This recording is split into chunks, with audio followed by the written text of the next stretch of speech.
Bonjour à tous.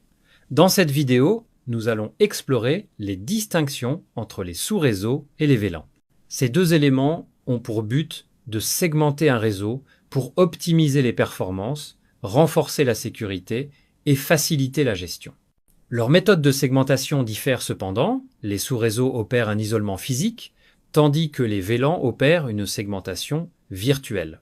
Commençons par les sous-réseaux, connus sous le terme de subnetwork. Ils constituent une subdivision d'un réseau plus vaste et sont matérialisés via l'utilisation de routeurs. Prenons l'exemple d'un réseau local au sein d'une petite entreprise. Ici, plusieurs ordinateurs sont reliés à un switch. Au moment de la communication entre ces unités, un broadcast est lancé à travers le réseau entier, formant ainsi un domaine de diffusion. Cela reste contrôlable dans un petit réseau. Toutefois, à mesure que l'entreprise croît et que le nombre de postes augmente, le trafic de diffusion risque de saturer le réseau de données, ralentissant potentiellement sa performance.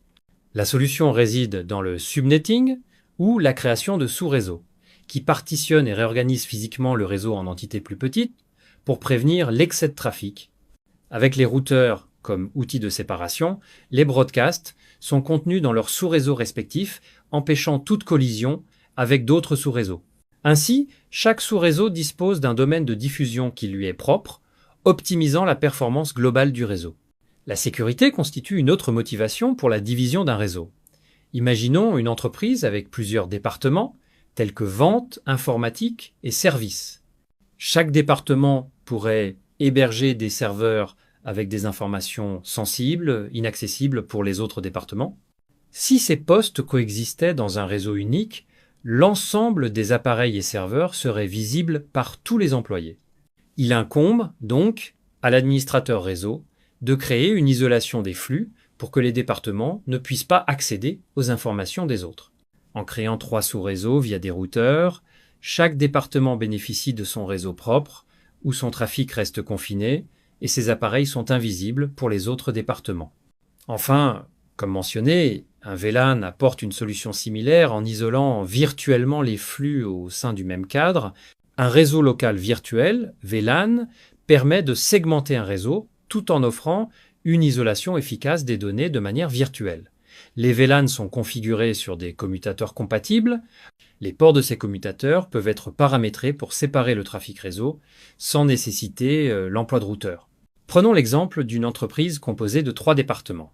En tant qu'administrateur réseau, si vous souhaitez diviser et isoler ce réseau en 3 sous-réseaux correspondant à chaque département, il est inutile de déplacer physiquement les ordinateurs et les câbles ou d'ajouter des routeurs supplémentaires. Il suffit de configurer 3 VLAN sur le commutateur. Pour cela, nous allons assigner 4 ports du commutateur au département des ventes que nous désignerons comme VLAN 1, puis connecter les appareils du département des ventes à ces ports. Ensuite, nous configurons également 4 autres ports pour le département des services que nous nommerons VLAN 2 et connecterons les appareils du département des services à ces ports. Enfin, nous configurons 4 ports pour le département informatique que nous appellerons VLAN 3 et connecterons les appareils du département informatique à ces ports. Une fois ces configurations effectuées, nous aurons 3 réseaux distincts avec des domaines de diffusion séparés. Chaque département sera en mesure de communiquer uniquement avec ses propres appareils grâce à la segmentation effectuée par les VLAN. Cette fonctionnalité fait des VLAN un outil précieux pour les entreprises moyennes et grandes, car elle permet de diviser les réseaux sans recourir à des routeurs, pare-feu, modification des câbles ou configuration d'adresses IP. Les réseaux peuvent être séparés virtuellement par l'utilisation de réseaux locaux virtuels. Si vous n'avez jamais travaillé avec des VLAN auparavant, une vidéo ne pourra que partiellement vous instruire. Pour me préparer à cette vidéo, j'ai récemment acquis un petit commutateur et configuré plusieurs VLAN afin de rafraîchir mes compétences techniques. C'est une excellente méthode pour comprendre et observer le fonctionnement des VLAN.